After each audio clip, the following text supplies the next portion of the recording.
بسم اللہ الرحمن الرحیم۔ قال رسول اللہ صلی اللہ تعالی علیہ وآلہ وسلم: من صام رمضان ایمانا واحتسابا غفر له ما تقدم من ذنبه۔ وقال ایضا: من قام رمضان ایمانا واحتسابا غفر له ما تقدم من ذنبه، او كما قال صلی اللہ علیہ وآلہ وسلم۔ معزز حاضرین، اللہ رب العزت کا بے حد و حساب شکر ہے کہ اس ذات نے ہمیں زندگی میں اس بار پھر رمضان المبارک کی مقدس ساعتوں سے فیضیاب ہونے کا موقع مرحمت فرمایا ہے۔ یہ چونکہ رمضان المبارک کا پہلا جمعہ ہے، اس لیے ہم اس جمعہ سے جس موضوع پر گفتگو کا آغاز کر رہے ہیں وہ ہے رمضان المبارک اور معمولات نبوی صلی اللہ علیہ وسلم۔ ہم مختلف خطبات میں نبی اکرم صلی اللہ علیہ وآلہ وسلم کے ان مبارک معمولات کا جائزہ لیں گے جو آپ رمضان المبارک کے مقدس مہینے میں روا رکھتے تھے، تاکہ ہم ان معمولات کی روشنی میں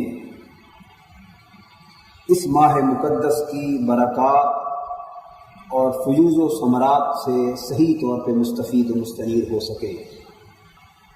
قرآن حکیم کی جو آیہ کریمہ کا حصہ میں نے ابھی تلاوت کیا ہے، اس میں باری تعالیٰ یہ ارشاد فرماتے ہیں کہ تم میں سے جو کوئی رمضان کا یہ مقدس مہینہ پائے اسے چاہیے کہ وہ اس ماہ میں روزے رکھے۔ میں نے اس موضوع سے گفتگو کی نسبت قائم کرنے کے لیے اس آیہ کریمہ کے حصے کو تلاوت کیا ہے، اس لیے کہ معمولات نبوی میں سے سب سے اہم اور سب سے بنیادی معمول رمضان المبارک کے روزے۔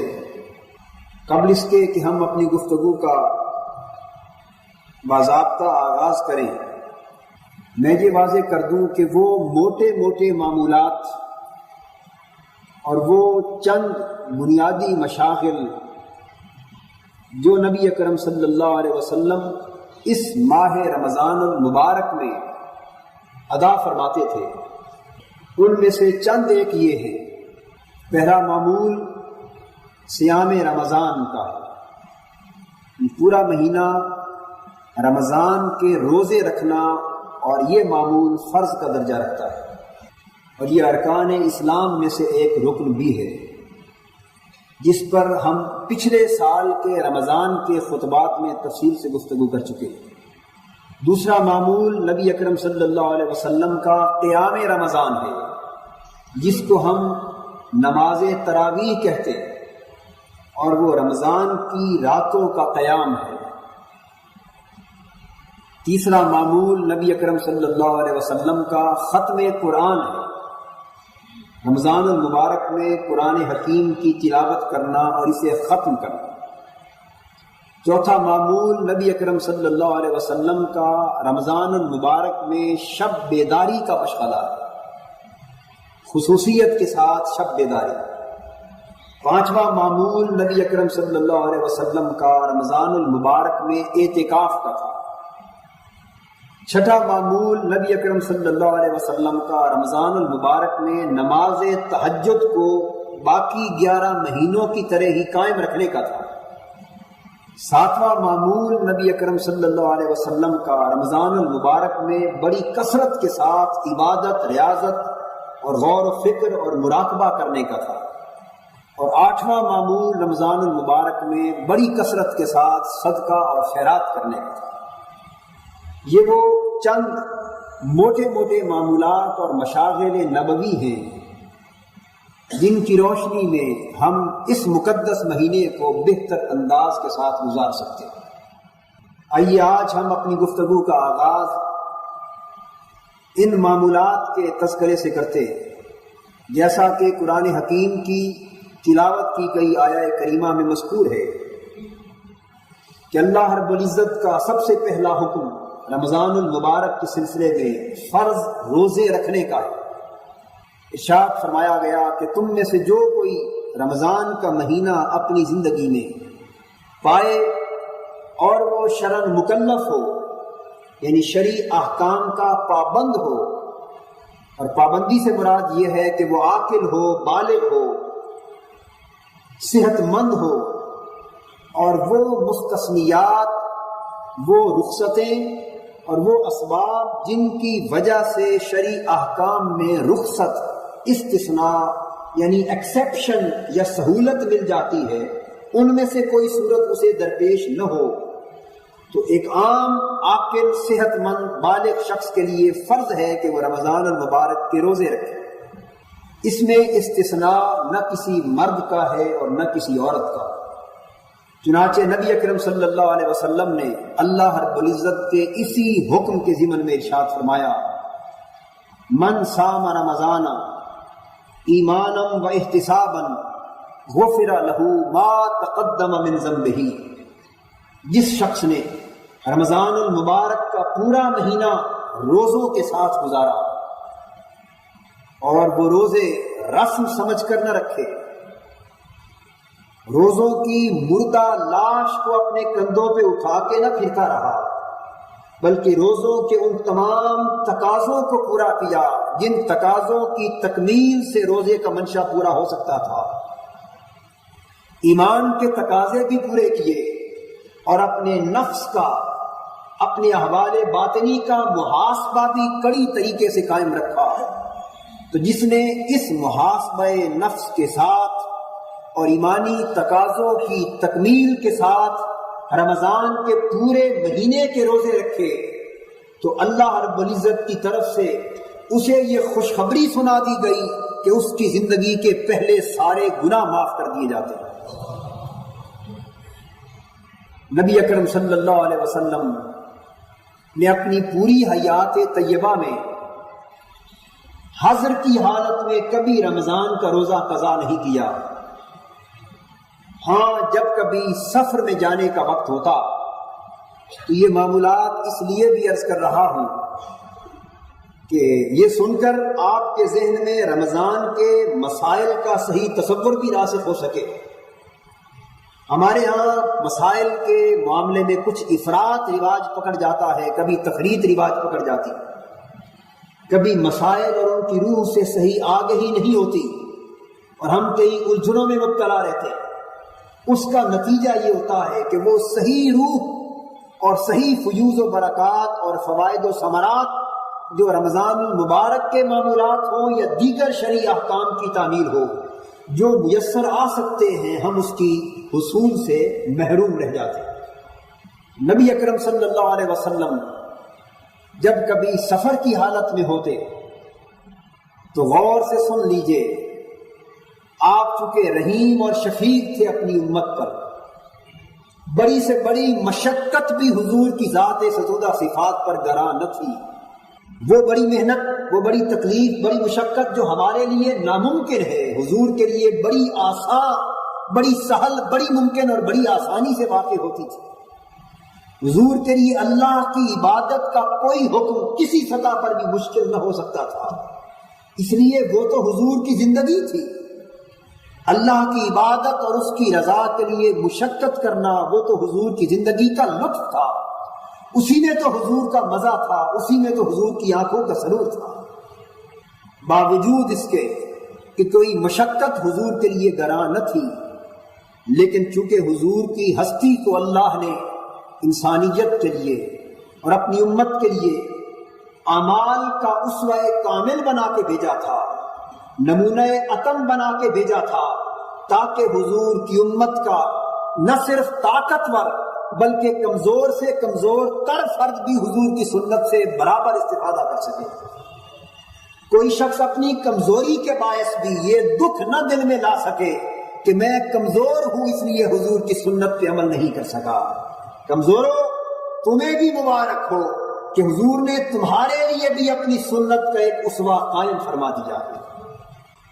تو حضور جب سفر پہ جاتے تو کبھی روزہ رکھ لیتے اور کبھی افطار فرما دیتے تھے۔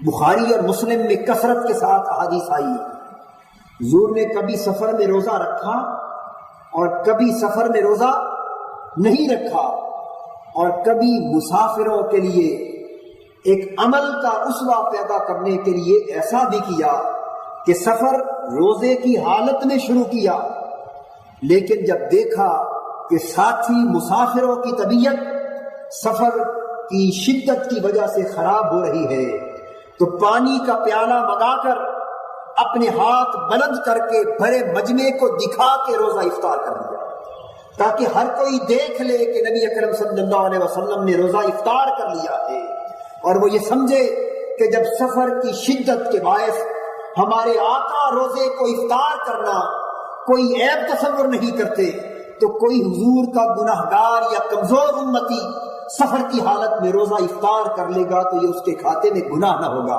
بلکہ اس کا افطار بھی حضور کی سنت کے ضمن میں شامل کیا جائے گا۔ اتنا بڑا کرم ہے حضور کا اپنی امت پر کہ اگر کوئی تکلیف کی وجہ سے، کسی مجبوری کی وجہ سے کسی رخصت پہ عمل کرتا ہے تو وہ رخصت بھی اس کو حضور کی سنت کا ثواب عطا کرتی ہے۔ تو مرض یہ کر رہا تھا کہ حضر کی حالت میں حضور کبھی روزہ ترک نہ فرماتے، سفر کی حالت میں افطار کیا ہوا روزہ حضور قضا فرما لیتے تھے، قضا فرما لیتے تھے۔ اور حکم یہ ہے کہ اگر کسی مجبوری میں رمضان کا کوئی روزہ رہ جائے، قضا ہو جائے یا آپ افطار کر بیٹھے، تو اس کے بعد اگلے رمضان سے پہلے پورے 11 مہینے کی مہلت آپ کے پاس ہے، جس وقت آپ کو سہولت ہو آپ قضا کر سکتے ہیں اپنے روزے میں۔ ہاں، اگلا رمضان داخل نہ ہونے پائے کہ پھر اگلا فرض شروع ہو جائے۔ حضرت عائشہ صدیقہ رضی اللہ تعالیٰ عنہ فرماتی، خواتین کے لیے بڑی پتے کی بات ہے، فرماتی ہیں کہ رمضان میں جو روزے میرے ذمے رہ جاتے تھے، عورتوں کو حکم ہے کہ وہ خصوصی دنوں میں رمضان المبارک کے روزے نہ رکھیں، ان دنوں میں نمازیں بھی نہ پڑھنے کا حکم ہے اور روزے بھی نہ رکھنے کا حکم ہے، لیکن نمازیں رہ جائیں تو ان کی قضا نہیں ہوتی، روزے رہ جائیں تو ان کی قضا ادا کرنی پڑتی۔ یاد رکھ لیجئے یہ بات، خواتین کے اگر روزے خصوصی دنوں کے باعث رمضان المبارک کے رہ جائیں تو ان روزوں کی قضا لازم ہے، نمازیں جو رہ جاتی ہیں ان کی قضا لازم نہیں ہے۔ اس فرق اور امتیاز میں بھی حضور کی امت پر رحمت اور شفقت کا ہی پہلو پیش نظر رکھا گیا ہے، اس لیے کہ نماز ہر دن میں 5 وقت کی فرض ہے، اور اگر 5، 6 یا 7 دنوں کی نمازیں قضا ہو جائیں تو یہ 35 نمازیں قضا ہو جاتی، اور 35 نمازوں کی قضا کرنا اور 5 وقت کی نمازیں ادا بھی کرتے چلے جانا یہ قدرے بوجھ کی بات ہے، لیکن 5-7 روزے رہ جائیں تو پورے سال میں ان 7 روزوں کو قضا کر لینا کسی بوجھ کی بات نہیں ہے۔ اس لیے جس امر میں کم تکلیف تھی اس کی قضا لازم کر دی، جس میں تکلیف کا عنصر زیادہ تھا اس کی قضا کو معاف کر دی۔ حضرت عائشہ صدیقہ رضی اللہ تعالیٰ عنہ فرماتی، اللہ اکبر، کہ رمضان کے جو روزے قضا ہو جاتے میں اگلے رمضان سے پہلے شعبان تک پورے 10 مہینے ان روزوں کی قضا نہ کرتی، کہ ممکن ہے کہ میں روزے کی قضا کر رہی ہوں اور حضور مجھے اپنی خدمت کے لیے طلب فرما لے اور میں حضور کی خدمت سے محروم رہ جاؤں۔ حضور کی خدمت سے محروم نہ رہنے کے خیال سے 10 مہینے روزوں کی قضا کو طویل کرتی چلی جاتی۔ جب رمضان قریب آنے کو ہوتا تو شعبان میں حضور بھی کثرت کے ساتھ روزے رکھتے تھے، اس لیے مجھے بھی بڑی آسانی سے روزے رکھنے کا موقع مل جاتا، اور پچھلے رمضان کے روزوں کی قضا میں اگلے رمضان سے پہلے ماہ شعبان میں ادا کر لیتی تھی۔ اس سے فقہا نے یہ مسئلہ بیان کیا ہے کہ عورت نفلی روزہ بھی اپنی خامد کی اجازت کے بغیر نہیں رکھ سکتی، اس لیے کہ خامد کی خدمت عورت کے لیے نفلی روزے سے بھی کہیں زیادہ بلند اجر، ثواب اور فضیلت کا باعث ہے۔ اور قضا جو فرض روزے کی قضا ہے اس کا بھی عالم یہ ہے کہ حضرت عائشہ صدیقہ رضی اللہ تعالی عنہا اپنے مبارک اور برگزیدہ شوہر کی خدمت کی خوشی کے حصول کے لیے 10 مہینے کے بعد شعبان میں قضا کرتی، پہلے نہیں کرتی۔ تو عرض یہ کر رہا تھا کہ حضر کی کیفیت میں روزہ کبھی معاف نہیں ہوتا سوائے مریض کے یا اس بوڑھے کمزور شخص کے جو کبھی بھی کمزوری کے باعث روزہ نہ رکھ سکے۔ تو قرآن حکیم نے واضح طور پہ ارشاد فرمایا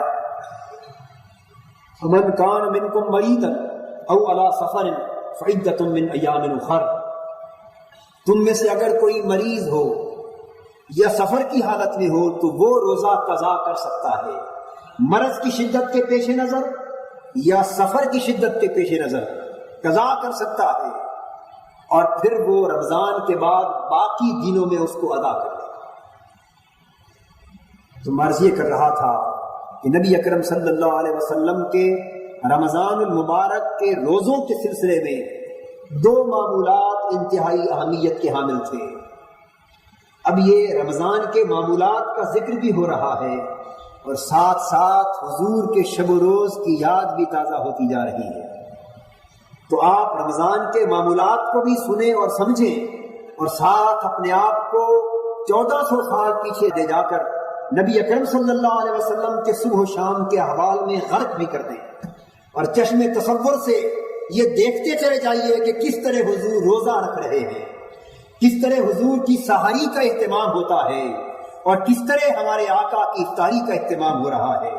تو اس تصور سے آپ کو 2 گنا فائدہ ہوگا، مسئلہ بھی سمجھ میں آئے گا اور ایک لذت روحانی بھی نصیب ہوگی۔ 2 معمولات تھے حضور کے، ایک معمول سحری کا تھا اور ایک معمول افطاری کا تھا۔ نبی اکرم صلی اللہ علیہ وسلم نے فرمایا تسحروا فإن فی السحور برکۃ، روزہ رکھنے والوں سحری ضرور کیا کرو، تمہیں اندازہ نہیں کہ سحری کے کھانے میں بھی اللہ نے بڑی برکت رکھی۔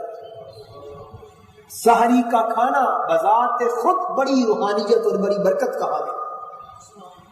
ایک برکت تو اس کی یہ ہے کہ سحری سے دن کے روزے کو مدد ملتی، اور ایک برکت یہ ہے کہ سحری سراسر نور ہے، سحری کھانے سے قلب و باطن کی ظلمتیں دور ہوتی اور انسان کے اندر کو روحانیت کا اجالا نصیب ہوتا۔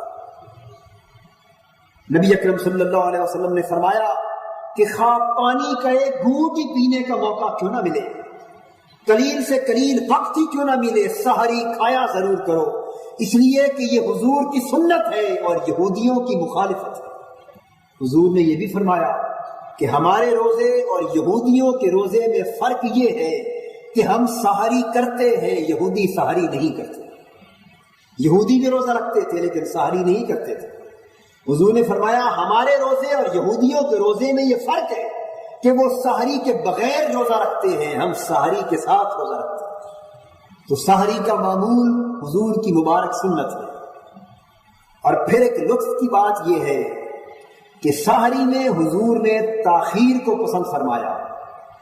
حضور سحری بہت جلد نہیں کیا کرتے تھے بلکہ سحری کے آخری لمحات میں جا کر کھانا کھاتے تھے، یعنی روزے کا وقت، روزہ رکھنے کا وقت ختم ہونے کے قریب ہوتا، سحری اپنے آخری لمحات کو چھو رہی ہوتی، ادھر میرے آقا سحری کھا رہے ہوتے۔ تو سحری کا تناول حضور آخری لمحات میں کرتے، اس لیے کہ آخری لمحات میں سحری کا کھانا مزید برکتوں کا حامل ہے۔ یہ راز کی بات ہے۔ نبی اکرم صلی اللہ علیہ وسلم نے فرمایا، حضرت ابو سعید رضی اللہ تعالیٰ عنہ روایت کرتے ہیں، فرمایا اجل الفطر واخر السحر، افطار میں جلدی کیا کرو اور سحری میں تاخیر کیا کرو، سحری دیر سے کیا کرو اور افطار جلدی سے کیا کرو۔ افطار کی بات ابھی بعد میں کرتے ہیں، تو میں سحری کی تاخیر کی بات کر رہا تھا۔ نبی اکرم صلی اللہ علیہ وسلم نے کبھی ایسا بھی کیا، صحابہ کہتے ہیں کہ حضور ہمیں نماز تراویح پڑھا رہے تھے، ایک رات کی بات، پڑھاتے چلے گئے، ایک ایسا کیف، ایک ایسا سرور، ایک ایسی لذت کا سما تھا کہ رات کے لمحے بیتتے گئے، یہاں تک کہ رات اپنے آخری لمحات تک پہنچ گئی۔ ہمیں اندیشہ ہوا کہ سحری کا وقت بھی ختم ہو جائے گا، لیکن حضور کا قیام لیل جو ہے، قیام رمضان ختم ہونے کو نہ آ رہا تھا۔ آخر وقت میں نماز تراویح ختم ہوئی اور بڑے تھوڑے وقت میں صحابہ نے بھی اور حضور نے بھی جا کے سحری کی۔ تو سحری کرتے ضرور تھے لیکن آخر وقت میں جا کے کرتے تھے، بہت جلد نہ کرتے تھے۔ اس کے مد مقابل افطار کے لیے تاجیل کا حکم صادر فرمایا۔ حضور صلی اللہ علیہ وسلم ارشاد فرماتے لا یزال الناس بخیر الا ما اجل الفطر، کہ میری امت کے لوگ اس وقت تک نیکی اور بھلائی پر قائم رہیں گے جب تک وہ افطار میں جلدی کریں، جب تک افطار جلدی کرتے رہیں گے اس وقت تک نیکی کا دامن ان کے ہاتھ سے نہیں چھوٹے گا۔ اور حضور نے یہ بھی واضح فرمایا کہ افطار میں تاخیر کرنا یہودیوں کا شیوا ہے۔ حدیث پاک میں ہے، بخاری اور مسلم میں احادیث آتی کہ یہودی افطار کے لیے ستاروں کے نظر آنے کا انتظار کرتے، ستاروں کا انتظار کرتے۔ جب آسمان پر ستارے چمکنے لگتے ہیں تو یہودی تب افطار کرتے ہیں۔ اور اس کے برعکس حضور نے فرمایا کہ تم ستاروں کا انتظار نہ کیا کرو۔ جب مغرب میں حضور اشارہ فرما رہے ہیں، حضور کا ایک ہاتھ مغرب کی سمت میں تھا، ایک ہاتھ مشرق کی سمت میں تھا۔ میرے آقا فرما رہے تھے جب اس سمت سورج ڈوب جائے اور اس سمت رات کی تاریکی شروع ہونے لگے تو تم روزہ افطار کر لیا کرو۔ تو گویا حضور نے تاجیل کا حکم بھی صادر فرما دیا، دیر سے روزہ افطار کرنے کی ممانعت بھی واضح فرما دی، اور تاجیل اور تاخیر کا فرق بھی متعین فرما دیا۔ اب یہاں یہ واضح کروں، حضور کی یہ بھی سنت تھی کہ حضور ہمیشہ مغرب کی نماز سے پہلے اپنا روزہ افطار فرمایا کرتے تھے۔ نماز مغرب سے پہلے حضور روزہ افطار فرماتے تھے، لیکن یہ بھی واضح کرتا چلوں کہ سیدنا فاروق اعظم رضی اللہ تعالیٰ عنہ اور بعض دیگر صحابہ کا یہ معمول بھی منقول ہے احادیث میں کہ وہ نماز مغرب کی یعنی فرض مغرب کے پڑھ کے بعد میں روزہ افطار کیا کرتے تھے۔ سیدنا فاروق اعظم کا اور بعض دیگر صحابہ کا مغرب کی نماز یعنی فرض ادا کرنے کے بعد روزے کی افطاری منقول ہے، اور حضور کا معمول مغرب سے پہلے روزہ افطار کرنے کا منقول ہے۔ اور یہ بھی یاد رکھیے کہ حضور کے صحابہ کا کوئی عمل حضور کے ارشاد اور عمل کی روح کے خلاف نہیں ہو سکتا۔ تو اس سے یہ ثابت ہو گیا کہ نماز سے پہلے روزہ افطار کرنا افضل ہے، مغرب کی نماز سے پہلے روزہ افطار کرنا افضل ہے، کیونکہ یہ حضور کی سنت ہے، اور مغرب کے فرض پڑھنے کے بعد روزہ افطار کرنا جائز ہے، کیونکہ یہ صحابہ کرام کے عمل سے بھی ثابت ہے۔ اب میں نقطہ یہ واضح کر رہا ہوں، بدقسمتی سے ہمارے ہاں چھوٹی چھوٹی باتوں پہ جھگڑے ہوتے، چھوٹی چھوٹی باتوں پہ یہ بد نصیب امت دست و گریباں ہوتی، چھوٹی چھوٹی باتوں پہ ان کے ہاں ایمان اور کفر کا مسئلہ کھڑا ہو جاتا ہے، چھوٹے چھوٹے اختلافات پر یہ مومن اور کافر بننا شروع ہو جاتے ہیں۔ ان میں سے یہ تاجیل اور تاخیر کا مسئلہ بھی ہے۔ آپ اپنی مساجد میں بعض اوقات یہ معمول دیکھتے کہ تاجیل اور تاخیر کے تعین پر جھگڑے ہوتے، لیکن یہ نادان لوگ اس بات کو فراموش کر دیتے کہ تاجیل سے مراد یہ نہیں کہ سورج کی ٹکیا ادھر غروب ہوئی اور اسی لمحے افطار کا حکم ہے، اگر 2 منٹ بھی تاخیر ہو گئی تو معاذ اللہ کوئی دیر یا ناجائز یا گناہ ہو جائے گا۔ تاجیل افطار کا یہ معنی ہرگز نہیں۔ اس تصور کو اچھی طرح ذہن نشین کر لیجئے، 2 4 5 منٹ اگر غروب سے دیر بھی ہو جائے افطار میں تو اس 2 4 5 منٹ کی تاخیر سے افطار کی تاجیل کا حکم متاثر نہیں ہوتا، پھر بھی حضور کا حکم جلدی روزہ افطار کرنے کا باقی رہتا، چونکہ حضور نے تاجیل کا یعنی روزہ جلدی افطار کرنے کا مفہوم خود واضح فرما دیا۔ جس امر کی وضاحت تاجدار کائنات صلی اللہ علیہ وسلم خود اپنی زبان مبارک سے کر چکے ہوں، اس وضاحت کے بعد کسی اور شخص کو مزید توضیح کرنے یا احکام کے متعین کرنے کا کوئی حق حاصل نہیں ہوتا۔ روزہ جلدی افطار کرنے کا حکم دینے والے بھی آقا دو جہاں ہیں، دیر سے افطار نہ کرنے کا حکم دینے والے بھی آقا دو جہاں ہیں۔ آئیے حضور سے ہی پوچھتے ہیں، آقا جلدی افطار کرنے کا معنی کیا ہے اور دیر سے افطار کرنے کا معنی کیا ہے؟ حضور نے فرمایا کہ میرے نزدیک دیر سے افطار کرنے کا معنی یہ ہے کہ تاروں کے نکلنے کا انتظار کیا جائے اور روزہ افطار نہ کیا جائے۔ تارے نکلنے پر اگر روزہ افطار کریں تو یہ تاخیر ہوگی، تاجیل افطار کی خلاف ورزی ہوگی اور یہودیوں کی پیروی ہوگی۔ اور اگر تاروں کے نکلنے کا انتظار کرنے سے پہلے آپ افطار کر لیں تو کوئی 2 منٹ پہلے کر لے یا کوئی 2 منٹ بعد، یہ سارے احکام تاجیل کے ضمن میں آتے ہیں، یہ تاخیر کے ضمن میں نہیں آتے۔ لہذا ان باتوں پہ الجھاؤ خود نبی اکرم صلی اللہ علیہ وسلم کے ارشاد کی روشنی میں دور ہو گیا۔ یہاں تک میں نے یہ بھی عرض کر دیا کہ کوئی اگر نماز مغرب کے فرائض پڑھ کر بھی افطار کرتا ہے تو مغرب کی نماز میں 4-5 منٹ ہی تو لگتے ہیں اور اس سے زیادہ کیا لگتا ہے، تو اس کے بعد افطاری بھی تاخیر کے ضمن میں نہیں آتی، پھر بھی تاجیل کا حکم باقی رہتا ہے، کیونکہ کافی وقت کے بعد جا کر تارے نظر آتے ہیں، اور جب اندھیرا چھا جائے اور ستارے دکھائی دینے لگے اس وقت کی افطاری حضور کے حکم کے خلاف ہے اور یہودیوں کے عمل کی پیروی ہے۔ لیکن اس سے پہلے جتنا جلد افطار کر لے یہ فضیلت کی بات ہے۔ کوئی 2 منٹ پہلے افطار کرنے کو افضل سمجھ رہا ہے، کوئی 2 منٹ بعد میں افطار کرنے کو افضل سمجھ رہا ہے، تو یہ افضل اور مفضول کے جھگڑے پر ایمان اور کفر کے فیصلے نہیں ہوا کرتے۔ حضور کے معمولات میں سے یہ بھی تھا کہ حضور اکثر و بیشتر کھجور سے روزہ افطار فرماتے۔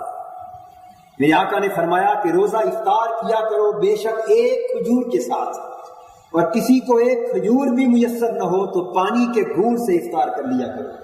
حضور نے فرمایا اس لیے کہ پانی پاک چیز ہے، یعنی غریب سے غریب تر شخص کے لیے بھی حضور نے اپنی سنت وضع فرما دی۔ کوئی شخص افطاری کے وقت پھلوں کا اہتمام نہیں کر سکتا، مختلف پھل، مختلف قسم کے متنوع کھانے، دسترخوان پر مختلف انواع و اقسام کے پھل اور کھانے بچھا نہیں سکتا، تو کسی غریب کی نظر اس پھل کو دیکھ کر پریشان نہ ہو، وہ پانی کے گھونٹ سے بھی افطار کرتا ہے، تو یہ بھی میرے آقا کی سنت ہی پہ عمل کر رہا ہے۔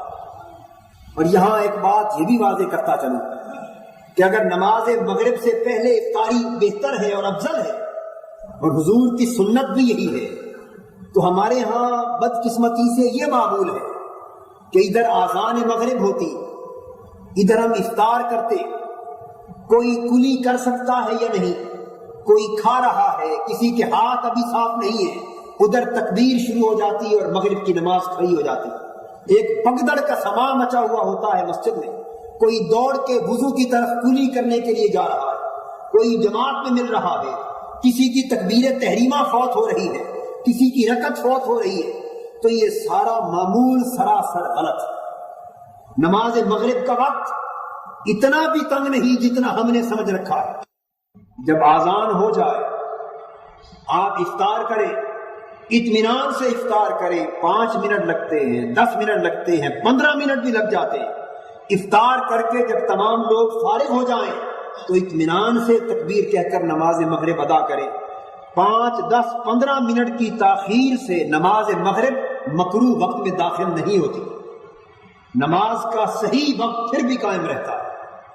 آپ کو معلوم ہونا چاہیے کہ نماز مغرب کا وقت کم سے کم 1 گھنٹہ اور 15 منٹ ہے، اور زیادہ سے زیادہ تقریباً 1.5 گھنٹہ، 1.25 گھنٹہ سے 1.5 گھنٹہ تک غروب آفتاب کے بعد آپ جس وقت بھی نماز ادا کریں گے نماز مغرب ادا ہوگی، قضا نہ ہوگی۔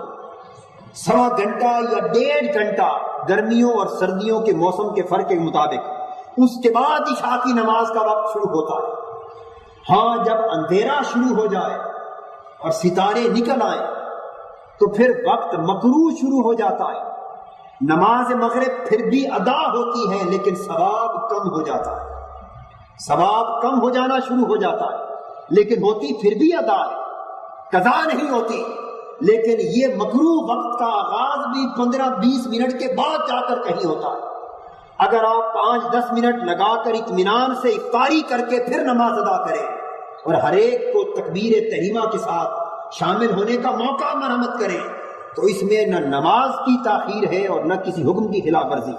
یہ سب الجھنیں اس لیے پیدا ہوتی کہ ہم نہ مسائل کو سمجھتے ہیں نہ سمجھنے کی کوشش کرتے ہیں۔ وہی ایک ڈگر ہے جو چلی آ رہی ہے، ہم سوچے سمجھے پڑھے بغیر ان پر عمل کرتے چلے جا رہے ہیں۔ اس لیے افطار میں پریشانی کا سما پیدا کرنے کی حاجت نہیں، اطمینان سے افطار کریں اور اطمینان سے نماز ادا کریں۔ آپ کا دین اسلام اتنا آپ کی سہولتوں اور اطمینان کی کیفیتوں کو نظر انداز کرنے والا دین نہیں ہے۔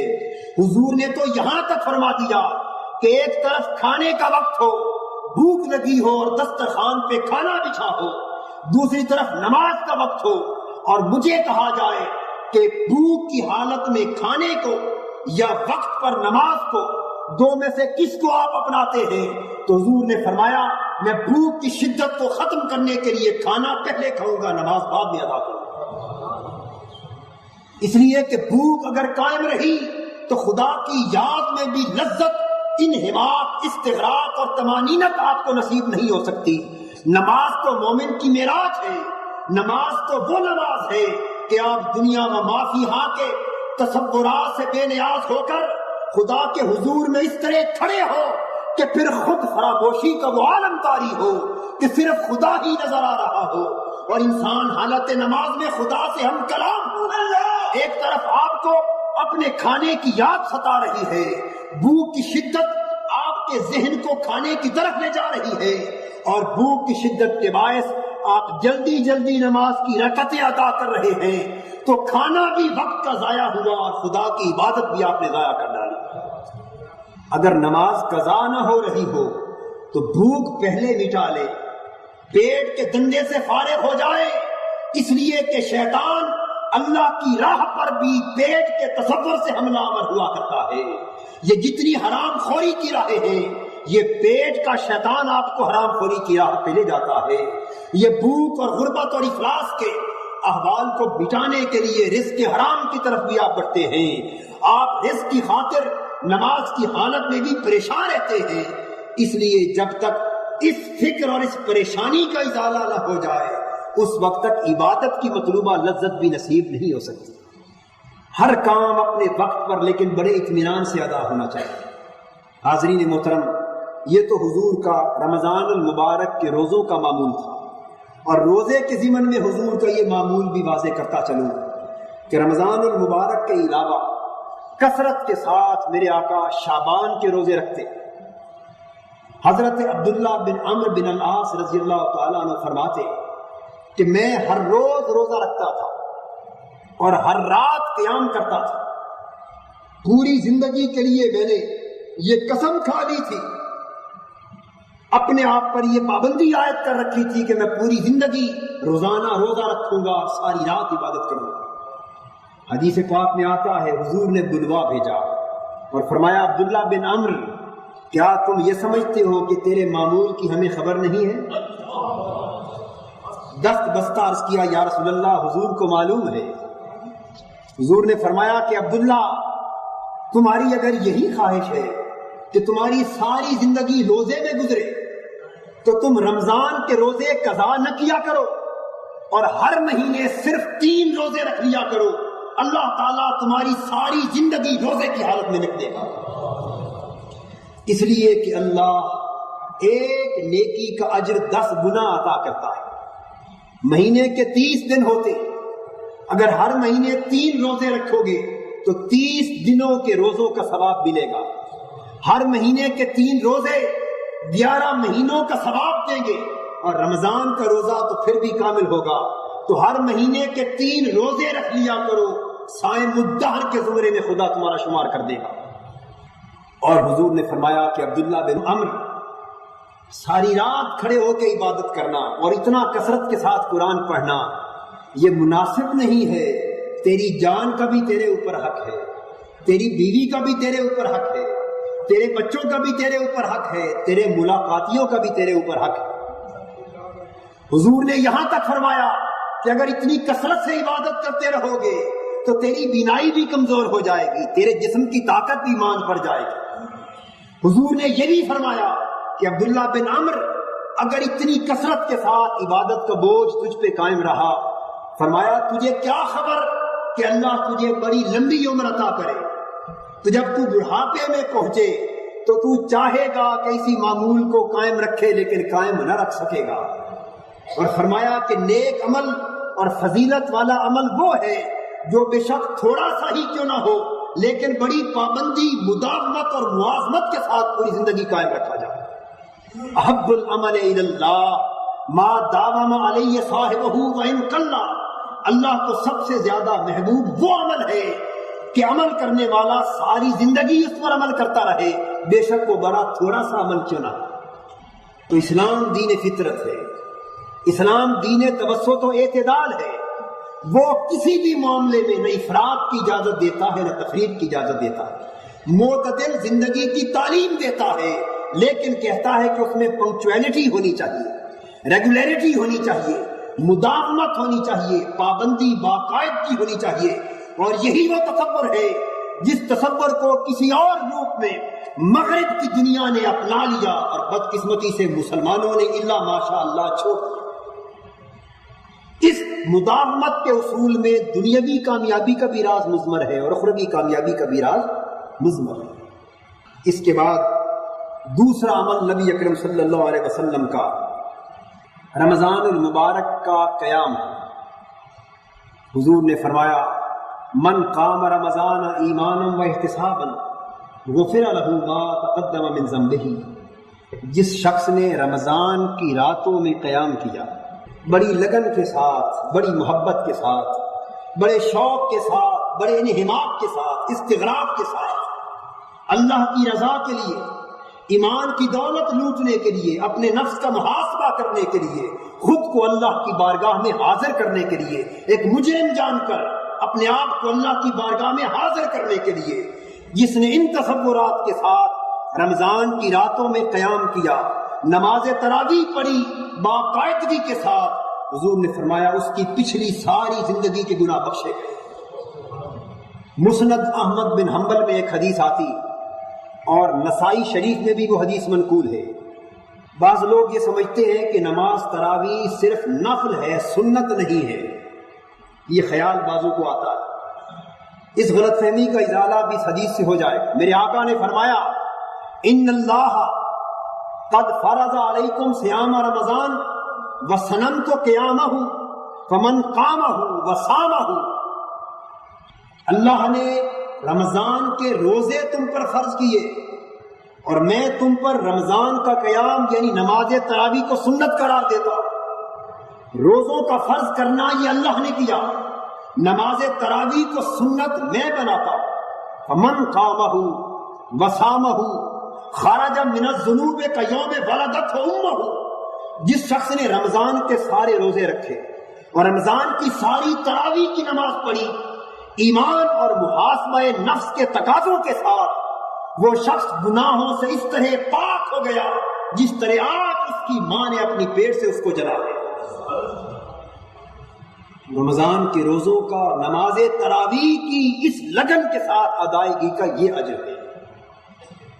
نماز تراویح سنت مؤکدہ ہے، سنت مؤکدہ ہے، اس کا جان بوجھ کے چھوڑنا گناہ ہے، اور جماعت کے ساتھ نماز تراویح ادا کرنا سنت کفایہ ہے۔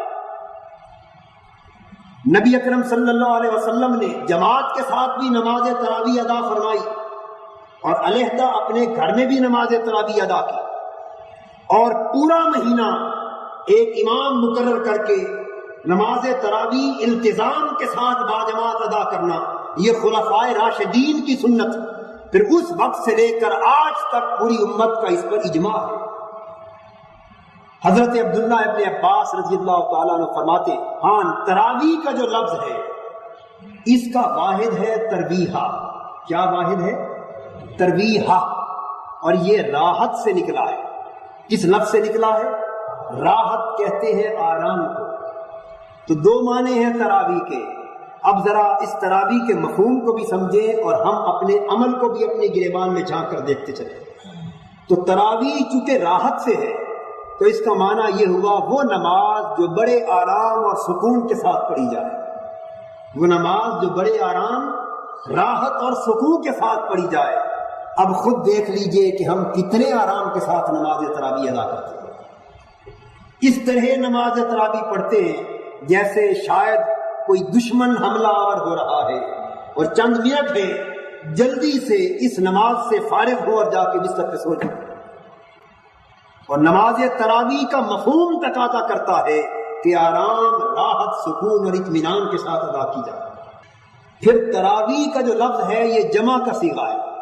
کون سا صیغہ ہے؟ جمع کا۔ اور جمع بھی منتہی الجموع، یعنی اس سے بڑی جمع عربی کے قاعدے میں نہیں ہوتی۔ اس کا واحد ہے ترویحہ، ترویحۃن۔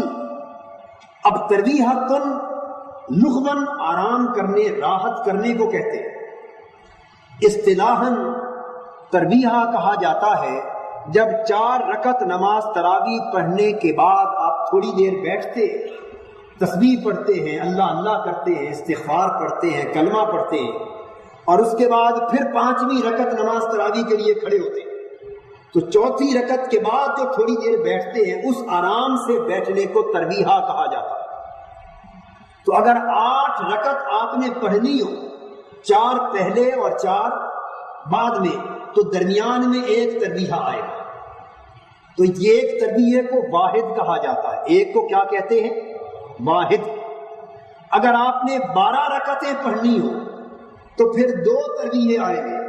پہلا ترویحہ 4 رکعت کے بعد آئے گا اور دوسرا ترویحہ 8 رکعت کے بعد اور 9ویں رکعت شروع کرنے سے پہلے۔ تو 2 ترویحے آئیں گے اور 2 ترویحوں کو عربی میں ترویحتان کہتے ہیں۔ کیا کہتے ہیں؟ ترویحتان۔ اگر آپ نے کم از کم 16 رکعتیں پڑھنی، کم از کم 16 رکعتیں پڑھنی ہو تو پھر 3 ترویحے آئیں گے۔ پہلا ترویحہ 4تھی رکعت کے بعد، دوسرا ترویحہ 8 رکعتوں کے بعد، تیسرا ترویحہ 12 رکعتوں کے بعد، اور 3 یا 3 سے زیادہ ترویحیں آئیں تو پھر اس نماز کو نماز تراویح کا نام دیا جا سکتا ہے، چونکہ تراویح جمع کا صیغہ ہے۔ ایک کو ترویحتن کہتے ہیں، 2 کو ترویحتان کہتے ہیں، 3 یا 3 سے زائد 4 یا 5 ہوں تو پھر تراویح کہتے ہیں۔ تو چونکہ نماز تراویح 20 رکعتوں پر مشتمل ہوتی اور 20 رکعتوں میں 4 ترویحیں آتے، اس لیے اس کو نماز تراویح کہا جاتا ہے۔ آپ اس کی وجہ تسنیہ سمجھ گئے نا کہ اس نماز کو نماز تراویح کیوں کہتے ہیں؟ اس لیے کہ اس میں 4 ترویحیں آتے، اور اگر 20 تراویح کے بعد وتروں سے پہلے پھر آپ تسبیح پڑھیں تو پھر 5 ترویحیں بن جاتے ہیں۔ حضرت عبداللہ ابن عباس رضی اللہ تعالیٰ عنہ فرماتے کہ ہم رسول پاک کے ساتھ 20 رکعت نماز تراویح ادا کیا کرتے تھے اور وہ 5 ترویحات ہوتے تھے، 4 ترویحیں نماز کے اندر اور 5واں ترویحہ وتر سے پہلے۔ یہ حضور کا معمول تھا۔ اور یہ نماز تراویح کا انتظام کس لیے کیا گیا؟ تاکہ اس بہانے میرے امتی رمضان کی راتوں کو قیام کر سکے، رمضان کی راتوں کو قیام کر سکے، اس لیے اسے قیام رمضان کہا جاتا ہے۔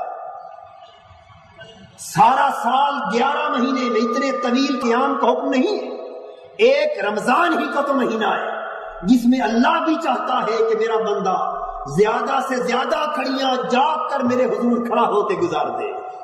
اللہ کا رسول بھی چاہتا ہے کہ میرا امتی رات کا زیادہ سے زیادہ حصہ خدا کے حضور کھڑا ہو کر اس کا قرآن پڑھتے پڑھتے گزار دے۔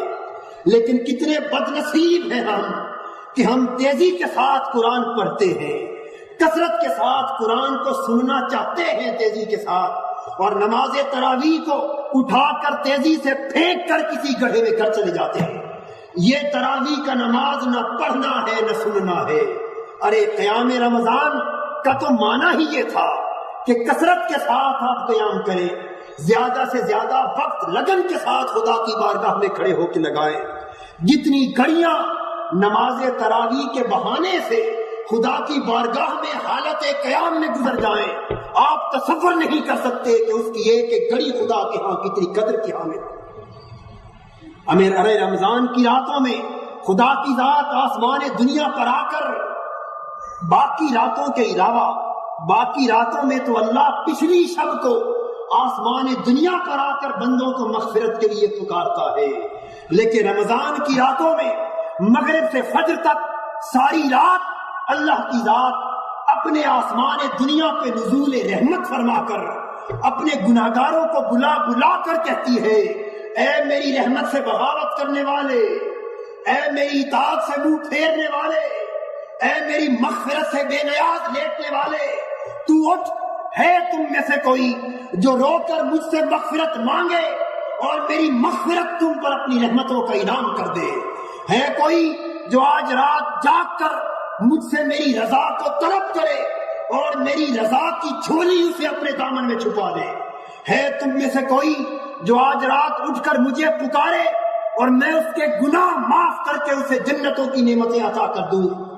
کتنے بد نصیب ہوں گے ہم کہ خدا کی ذات آسمان دنیا پر جاگتے ہوئے ہماری مغفرت کے لیے، ہماری بخشش کے لیے، ہم پر رحمت اور لطف و کرم کرنے کے لیے ہمیں پکار رہی ہو، اور ہم اس کی نماز کو جلدی سے ختم کر کے بستر پہ سونے کے لیے جا رہے ہیں۔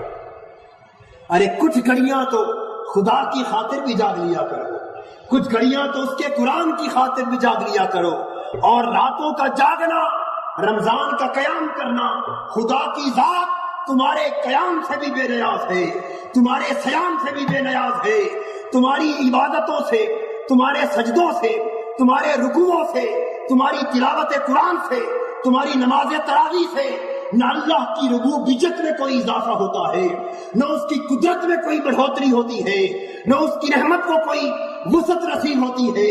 ارے یہ سب کچھ بہانے ہیں تمہیں بخشنے کے لیے۔ اگر تم ہی اپنی بخشش سے بے نیاز ہو گئے تو آپ اندازہ نہیں کر سکتے کہ خدا کی رحمت کو کتنا جلال آتا ہے۔ خدا کی رحمت تو بخشنا چاہتی ہے، لیکن نادان ہے یہ انسان کہ اس کی بخششوں کو ٹھکرا کر بستر کی طرف جا رہا ہے۔ بستر کی نیند رمضان کی راتوں میں شیطان پکارتا ہے کہ آ ادھر آرام سے سو، رحمان پکارتا ہے آ نہیں تو میری بارگاہ میں کھڑا ہو کر مجھ سے ہم کلام ہو۔ کتنا فرق ہے، ایک طرف نفس کا آرام ہے، ایک طرف اللہ سے ہم کلام ہونا ہے۔ ہم نفس کے آرام کی خاطر رمضان کی راتوں کی بیداری اور اللہ سے ہم کلامی کا شرط چھوڑ کر گھر کو بھاگ رہے ہیں۔ پھر حفاظ کا یہ طریقہ ہے کہ ان میں سے اکثر نماز تراویح کی ہر بار پہلی رکعت میں ثنا نہیں پڑھتے، الا ماشاء اللہ، سبحانک اللہم پڑھے بغیر تکبیر کہہ کر الحمد کہہ دیتے ہیں، یہ ناجائز ہے۔ کچھ تشہد میں درود نہیں پڑھتے۔ وہ نماز کیسے کمال پر پہنچی جس نماز میں آقا پر درود تک نہ پڑھا؟ ارے یہی درود تو تمہاری نمازوں کے نقائص کو ختم کر کے خدا کی بارگاہ میں درجہ کمال تک پہنچانے والا۔ کچھ درود نہیں پڑھتے، کچھ اتنی تیزی سے قرآن پڑھتے ہیں کہ شد اور مد کا بھی خیال نہیں رہتا۔ مقتدیوں کا یہ عالم ہے کہ آہستہ پڑھنے والے حافظ کو مقتدی پسند نہیں کرتے۔ وہ کہتے ہیں جی فلاں تو 1 گھنٹے میں ختم کروا دیتا ہے تراویح، تم 1.25 گھنٹہ 1.5 گھنٹہ لگاتے ہو۔ ارے کوئی محبوب کے پاس تھوڑی اور زیادہ دیر بیٹھنے کے مسئلے پہ بھی جھگڑتا ہے۔ اگر محبوب کی بارگاہ میں حاضری نصیب ہو، تم تو 1.25 گھنٹہ کی بات کرتے ہو۔ جن کی لو لگی ہے اپنے محبوب سے، ان کی ساری رات اس کے حضور گزر جائے تو پھر بھی دم نہیں آتا۔ حضرت فاطمہ الزہرا رضی اللہ تعالی عنہا راتوں میں نفل کی نماز ادا کرتے ہوئے سجدے میں جاتی، ساری رات اللہ کی بارگاہ میں سجدہ ریزی کی حالت میں بسر کر دیتی۔ نماز فجر کے لیے جب سحر طلوع ہوتی اور تہجد کی اذان کا وقت آتا، اس کے بعد نماز فجر کا وقت آتا، مؤذن اللہ اکبر کہتا، یہ سجدے سے سر اٹھا کر ٹھنڈی سانس بھر کے عرض کرتی کہ اے باری تعالیٰ، تو نے کتنی چھوٹی راتیں بنائی ہیں، جی بھر کے تیرے حضور ایک سجدہ بھی نہیں کیا جا سکتا۔ ارے کچھ لوگوں کی پیشانیاں تو سجدہ کرنے کے لیے وقت کو ترستی ہے، اور ہم بد نصیب اور بدبخت ہیں کہ ہمیں اللہ نے زندگی میں اپنی بارگاہ میں کھڑے ہو کر قرآن کے ذریعے خود سے ہم کلام ہونے کا موقع عطا کیا، لیکن ہم چھوڑ کر تراویح کو اور نمازوں کو گھر کو دوڑتے۔ اس لیے بڑی لگن کے ساتھ پڑھا کیجئے، اس حافظ کے پیچھے پڑھیے جو صحت کے ساتھ پڑھتا، خشوع اور خضوع کے ساتھ پڑھتا، محبت سے پڑھتا۔ خوش الہانی کے پیچھے، صرف خوش الہانی کے پیچھے نہ جایا کیجیے۔ نماز تراویح یہ دراصل قیام رمضان ہے، جتنا وقت اسی کے بہانے قرآن کی تلاوت میں گزر جائے وہی غنیمت ہے۔ اللہ رب العزت ہمیں ان احکام کو سمجھنے اور ان پر کما حقہ عمل پیرا ہونے کی توفیق مرحمت فرمائے۔ وما علینا الا البلاغ۔